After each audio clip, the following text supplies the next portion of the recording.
The woman's life had never been easy. She had grown up in a small town where her family struggled to meet basic needs. As a child, she had learned what hunger felt like, what it meant to wear the same clothes for days, and what it was like to sleep at night while listening to her parents whisper about unpaid rent. When she grew up, she thought life would somehow get better, but it only became heavier. She had no one left to depend on. Her parents passed away when she was young, and she had no siblings to share her burdens. She was completely alone. When she became a mother of twins, her world changed. For the first time, she felt a new kind of love, a love so strong that she could hardly describe it in words. The sight of her two babies sleeping beside her gave her strength. Their tiny fingers wrapped around hers made her believe, for a moment, that she could fight against the hardships of life. But as days turned into weeks, reality crashed down on her like a wave. She had no proper home, no steady income, and no one who was willing to help her. The small jobs she managed to find were never enough. Sometimes she cleaned houses, sometimes she washed clothes for others, and sometimes she stood outside shops hoping someone would let her sweep the floor for a few coins. Whatever she earned was quickly spent on milk, clothes, and medicine for the twins. There were days when she herself went hungry just so the babies could have enough. At night, she lay awake listening to their soft cries, whispering promises she didn't know how to keep, that she would take care of them, that she would never let them suffer. But life was cruel. Winter was approaching, and she had no money to buy warm clothes for the little ones. Their coughs grew stronger, and she was terrified that they might fall seriously ill. She tried every possible way to get work. She went to restaurants, shops, and even construction sites, asking if there was anything she could do. Most people turned her away without listening. A few gave her small tasks but laughed at the idea that she could ever earn enough to raise 2 children. Every rejection crushed her spirit a little more. There were moments when she thought about seeking help from charities or shelters, but she had tried that before. The places she went were either overcrowded or asked her to wait for weeks. Her babies needed food that very day, not weeks later. She felt helpless. The twins were so small, so fragile, and so innocent. She loved them deeply, but love alone could not fill their stomachs. One evening, as she sat in her tiny rented room, she held both babies close to her chest. Tears rolled down her face as she looked at their little eyes staring back at her. She whispered to them softly, as though they could understand, "I love you more than my life, but I don't know how to protect you anymore." The room was cold, the blankets thin, and the fear inside her heart grew heavier than ever. That night, she could not sleep. She kept thinking about their future. If she continued like this, would they survive? Would they have a chance to grow up healthy? Would they ever know happiness? She thought of every possible solution but none seemed realistic. Then, a painful thought entered her mind. What if someone else could care for them better than she ever could? What if leaving them somewhere safe would give them a chance she could never provide? The thought broke her heart, but it did not leave her. For days, she carried it like a hidden wound, hoping for a miracle that never came. Each morning, she hoped she would find work. Each evening, she returned with empty hands. Her neighbors avoided her, not wanting to be burdened by her struggles.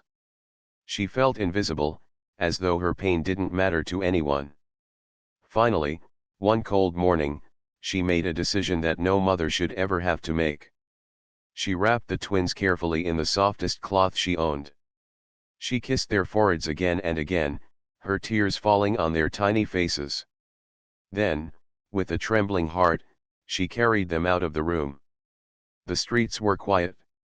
She walked slowly, as though every step was fighting against her heart's cries.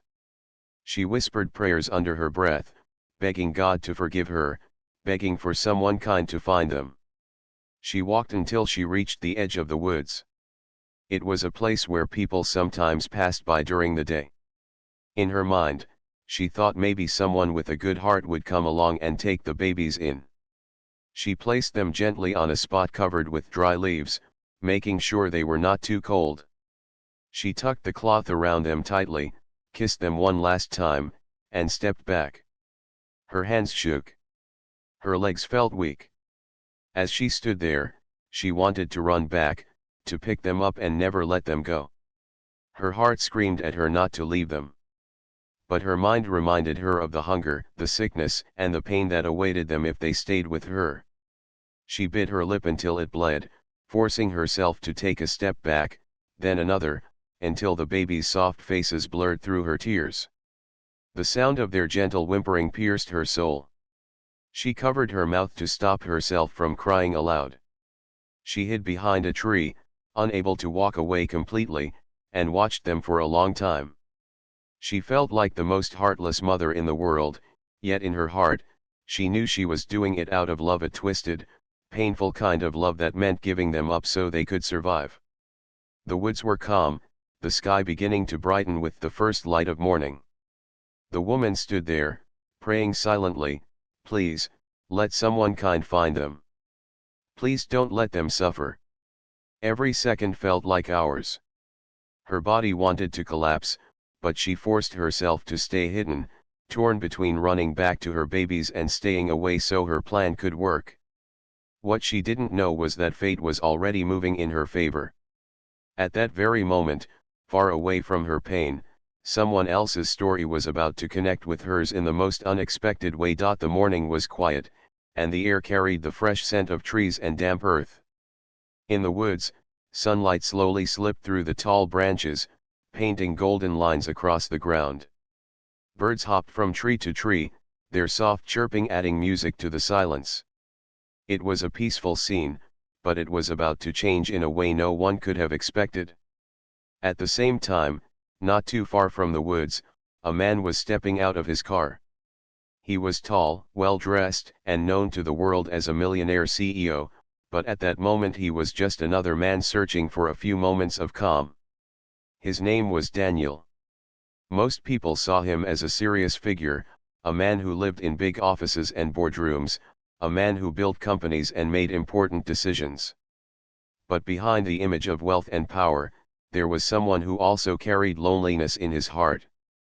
Daniel had everything people usually dream about: cars, houses, influence, and respect. But what he lacked was peace of mind. His life was filled with constant pressure. People around him wanted deals, money, or favors. He often wondered if anyone cared for him as a person, not just as a wealthy businessman. That morning, he felt especially tired of the noise of his world. That was why he drove away from the city and came to the woods. He wanted to hear silence. He wanted to breathe fresh air and remind himself that life was more than numbers and contracts. He walked slowly along the narrow path, hands in his pockets, listening to the crunch of leaves under his shoes. For a while, it worked. His shoulders felt lighter, and his mind began to rest. But soon, something interrupted the calm. A faint sound drifted through the stillness. At first, he thought it was the call of a bird or the squeak of a small animal. But as he stopped and listened closely, he realized it was different. It was softer, trembling, and it carried a kind of sadness that touched his heart. He frowned and turned his head, trying to follow the sound. It came again, clearer this time.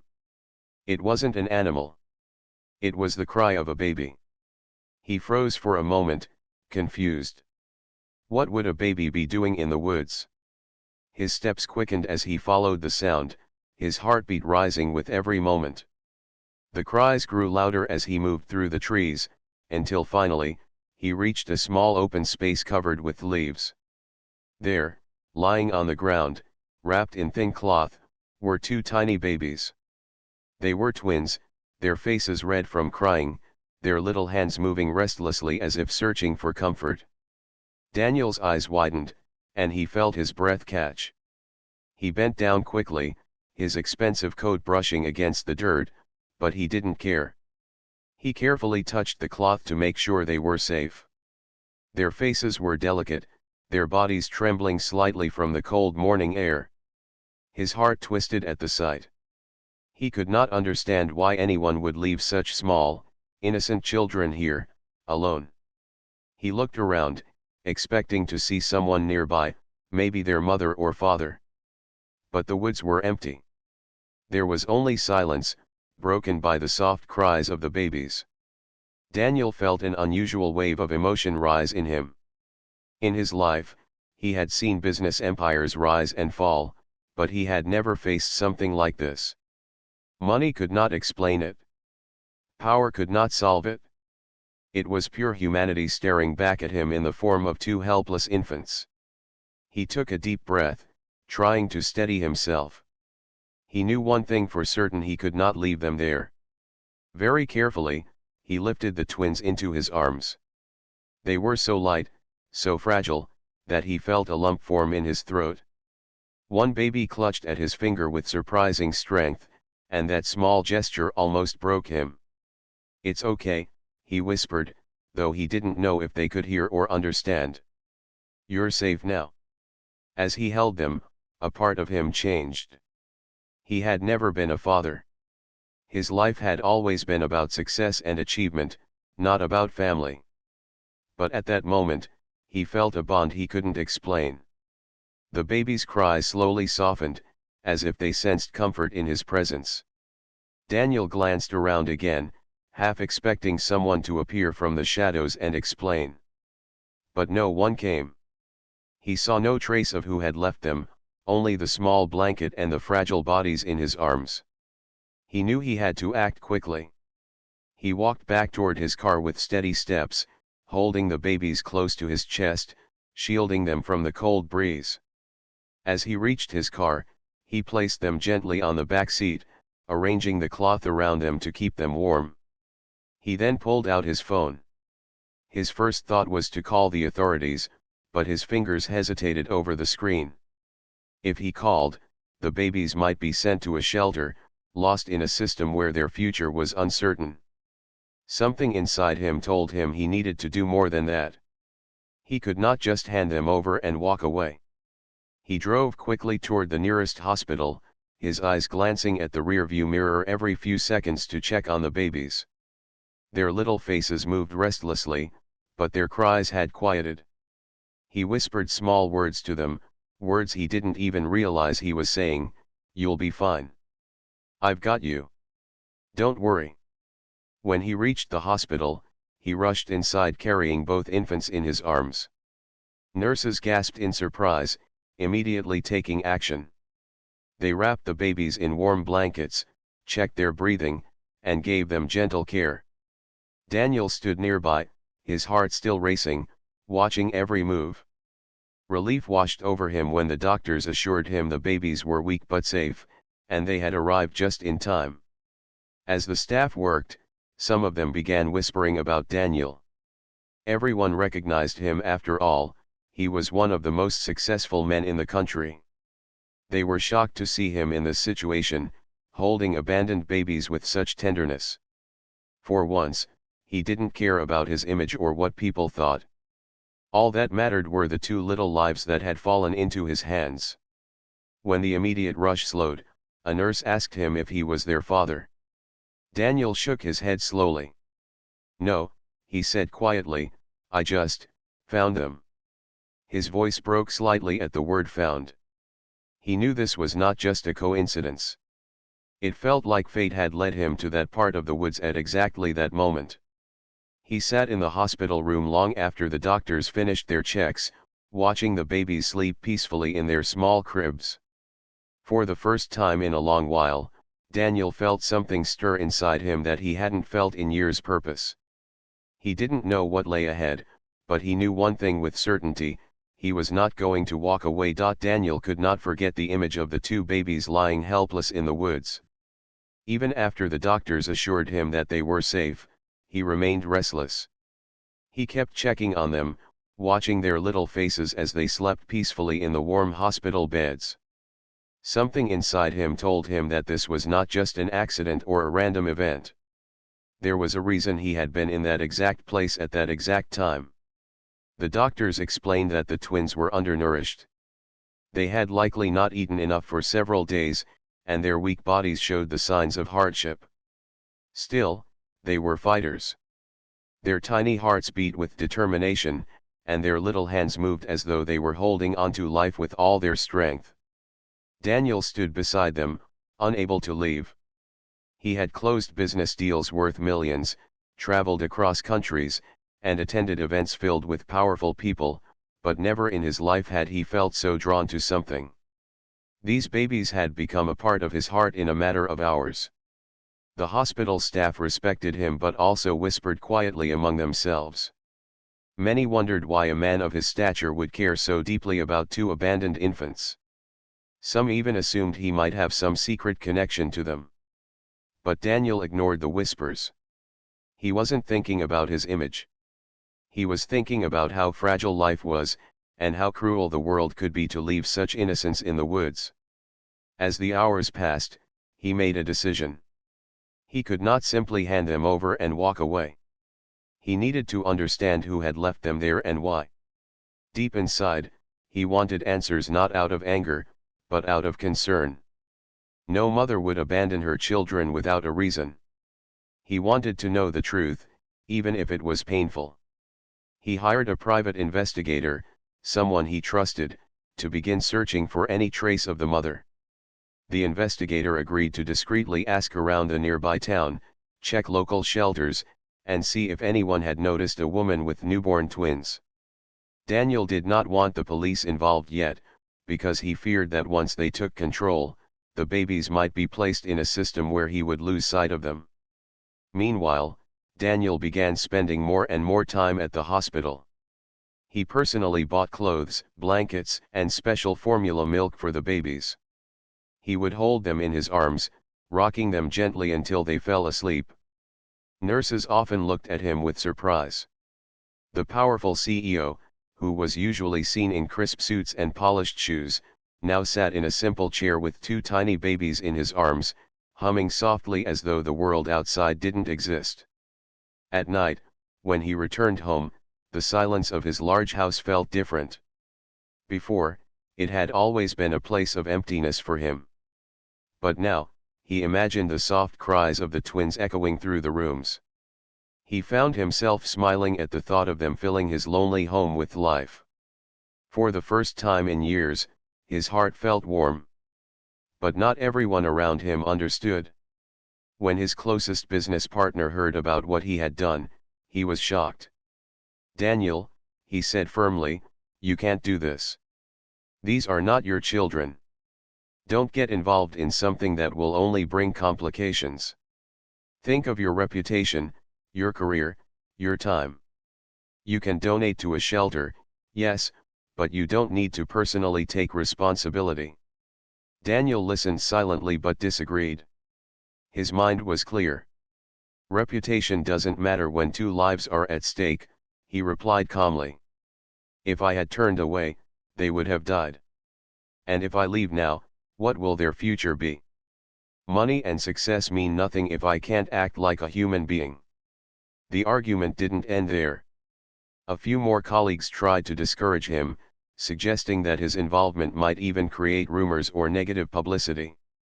But Daniel had made up his mind.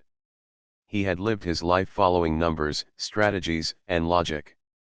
This time, he was following his heart. While he waited for news from the investigator, Daniel kept his promise to the babies. He was there for them every day. Sometimes, he would place one tiny hand on his chest and whisper, "You are safe with me. I won't let anything happen to you." The babies, too small to understand, would close their eyes and sleep peacefully, as if they trusted him completely. Days turned into weeks. The investigator finally returned with a few leads. He had spoken to people in the poorer parts of town and discovered whispers about a young woman who had been struggling to feed her newborn twins. Neighbors said she looked weak, often skipping meals herself to keep her children alive. Some had seen her begging for work, but no one had offered her much help. Then, suddenly, she disappeared with the babies one morning. Since then, no one had seen her. Hearing this, Daniel felt his heart grow heavy. The picture became clearer in his mind, a desperate mother, unable to provide for her children, making the most painful decision of her life. He did not feel anger toward her. Instead, he felt a deep sadness. He wanted to find her, not to accuse her, but to understand. But for now, the babies needed him. He arranged for them to be moved into a private care unit where they could get better attention and safety. He even considered legal guardianship, though he knew it would not be simple. Still, he was prepared to fight for it. Each night, as he sat beside their small cribs, he thought about their mother. Where was she now? Was she safe? Did she cry when she left them? Did she still watch them from somewhere in the shadows? Daniel didn't know, but he promised himself that if he ever met her, he would not judge her. He would try to help her too. One evening, after the babies had fallen asleep, Daniel walked out of the hospital and stood under the night sky. The stars shone brightly, and the cool wind touched his face. He realized how much his life had changed in just a few weeks. Before, he had been a man chasing success, surrounded by wealth but starved of love. Now, two little souls had entered his life and given it meaning. He didn't know what the future held, but he knew one thing for certain: he would not turn back. The days grew longer, and the babies became healthier under Daniel's care. Their faces, once pale and weak, now carried a soft glow. Their tiny arms reached out whenever he came close, and their little eyes seemed to follow his every movement. Each smile they gave felt like a reward, a reminder that he had made the right decision the day he picked them up from the woods. But even as joy filled his heart, a question continued to trouble him: where was their mother? The investigator had gathered bits and pieces of her story, but Daniel wanted to see her with his own eyes. He wanted to understand what had pushed her to leave her children in such a painful way. He knew there had to be a story of suffering behind it. No mother would leave her babies unless she had no other choice. Weeks later, his investigator returned with more concrete information. A woman fitting the description had been seen near the marketplace, living in hiding. She kept to herself, often avoiding crowds, and looked weaker than before. She never stayed in one place for long, as though she was afraid of being recognized. Daniel's heart ached when he heard this. He asked the investigator not to frighten her or bring the police. Instead, he wanted to meet her himself, face to face. One evening, Daniel walked through the busy streets near the market. The smell of food stalls filled the air, and the sound of chatter echoed around him. He scanned the crowd carefully until his eyes settled on a figure sitting quietly near a corner. She wore worn-out clothes, her hair loosely tied back, and her eyes looked tired and lifeless. She clutched an old bag close to her chest as if it were her only possession. Daniel recognized her instantly. His steps slowed as he approached, not wanting to alarm her. When she noticed him, she immediately looked down, her shoulders stiffening. She seemed to recognize him too. She probably had seen his face in newspapers or on television. Panic flashed in her eyes, as though she feared he had come to punish her. Daniel sat on a bench nearby, giving her space. For a while, neither spoke. The sounds of the market surrounded them, but between the two, there was only silence. Finally, Daniel spoke softly, "You don't need to be afraid. I'm not here to harm you." Her lips trembled, but she didn't answer. She turned her face away, tears already forming in her eyes. Daniel continued gently, "I found your babies. They are safe now. They're healthy. They're beautiful." At those words, she broke down. Her hands covered her face as sobs shook her thin body. People passing by glanced at them but quickly looked away, uninterested in the pain of a stranger. Daniel waited patiently, giving her time. When she finally looked up, her eyes were red and swollen. "I didn't want to leave them," she whispered, her voice barely audible. "But I had nothing. No food, no shelter. They were crying all night. I thought. I thought someone better than me would find them. I prayed someone kind would take care of them. Daniel listened without interrupting. Every word cut through his heart. He could see the guilt and sorrow carved into her face. She was not a careless woman, she was a broken mother forced into an impossible decision. You stayed nearby, didn't you? Daniel asked gently. You couldn't walk away completely? Her eyes widened in surprise. She nodded slowly. I watched from far away that morning. I saw you. I saw you take them. I wanted to run back, but my legs wouldn't move. I thought maybe God had sent you. Her confession made Daniel's chest tighten. He realized she had not abandoned them out of selfishness. She had left them out of love, hoping fate would give them a chance she could not. He leaned closer, his voice calm and steady. I don't judge you. I don't hate you. In fact, I admire your courage. You chose the hardest path because you wanted them to live. But you don't have to hide anymore. They need their mother too. Her tears flowed freely again. But I'm nothing, she said, shaking her head. I can't give them what they deserve. You're rich, powerful, respected. They will have everything with you. What can I offer them? Just hunger and shame. Daniel's voice grew firm but kind. You can offer them something I never can: a mother's love. Money can buy food and clothes, but it can't replace the warmth of a mother's touch. They need you as much as they need care. For a long time, she was silent. The evening lights of the market flickered around them, and the crowd slowly thinned. Finally, she whispered, do they still remember me? They're too small to understand, Daniel replied softly, but they know love. And I believe they will know you, no matter how much time passes. The woman broke down once more, her heart heavy with both guilt and hope.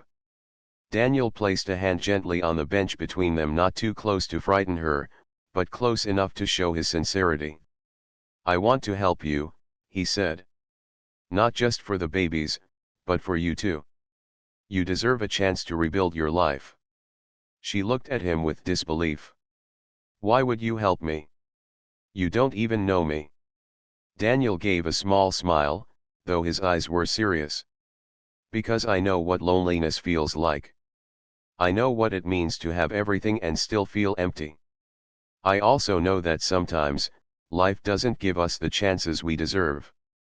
Maybe this time, I can change that for you, and for them. Her tears slowed, and for the first time, a faint glimmer of hope appeared in her eyes. She didn't answer immediately, but her body language softened. She was no longer pulling away. That night, Daniel walked her to a safe shelter where she could stay temporarily. It was not perfect, but it was clean, warm, and better than the streets. He promised to visit her again and to take her to see the babies once she felt ready. As she settled in, she held his hand for a brief moment and whispered, "Thank you, for not hating me." Daniel walked away with a heavy heart but also with determination. He had seen her pain, heard her story, and felt her love. Now, he was even more certain that this journey was not just about saving 2 children, it was about saving a family. He knew there would be challenges ahead. People might question his decisions, society might judge the woman, and legal systems might complicate everything. But none of that mattered. What mattered was that the twins had a mother who loved them and a chance at a better future. As he drove home, Daniel looked up at the night sky. The stars shone brightly above, as if reminding him that even in darkness, light could be found. He smiled to himself, whispering words that only he could hear, "This story isn't finished yet. It's just beginning." The twins were growing stronger with each passing day. Their soft cries had turned into cheerful sounds, and their tiny hands reached out with energy as if they were already curious about the world. Daniel spent as much time as possible with them, learning how to hold them properly, how to comfort them, and how to gently rock them to sleep. Every smile they gave felt like a gift, something more valuable than all the wealth he had earned in his life.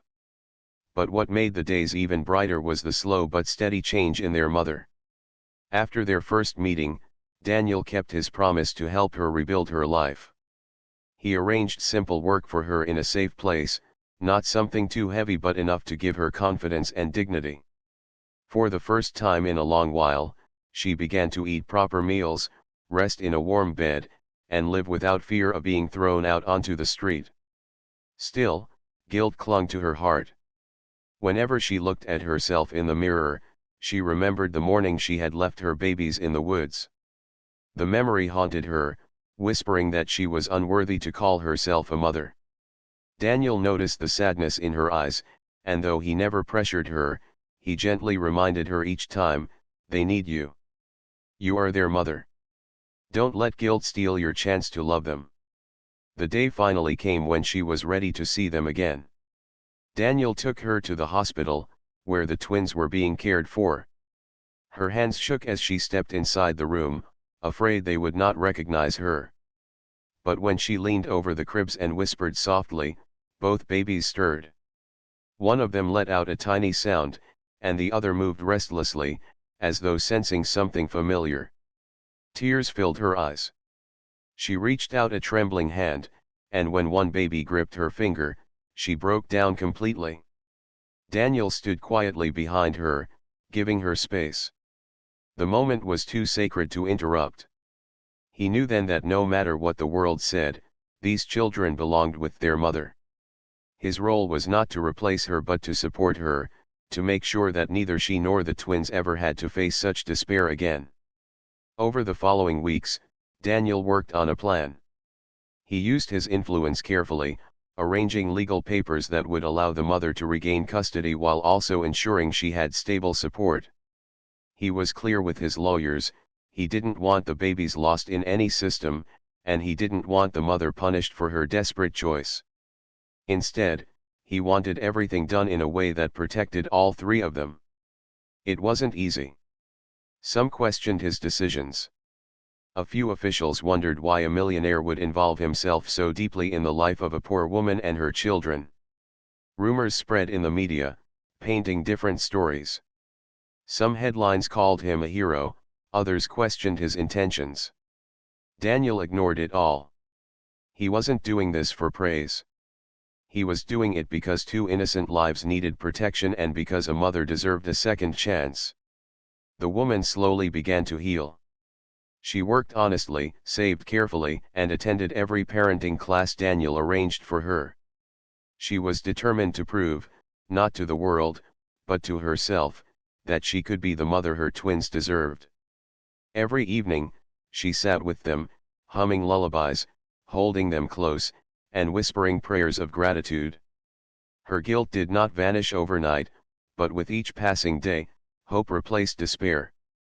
Daniel often visited, not as a businessman but as a friend. He played with the babies, making them laugh with gentle gestures.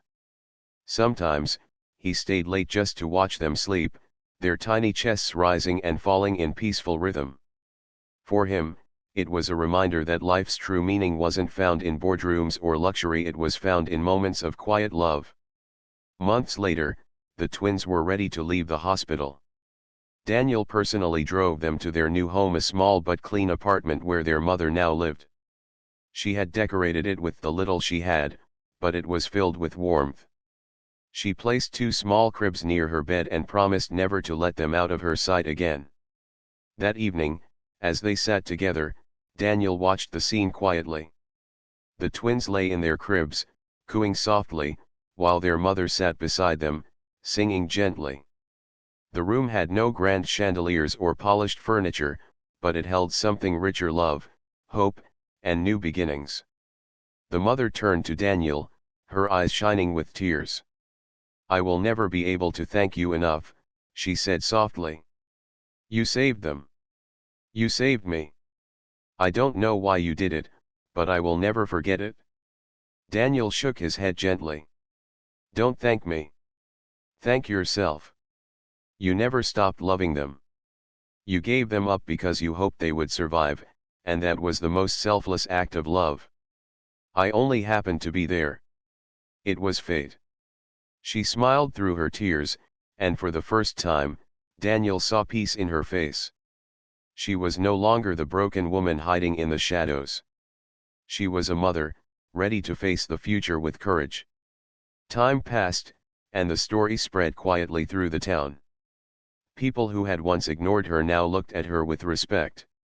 They saw how she worked hard, how she cared for her children, and how she never gave up again.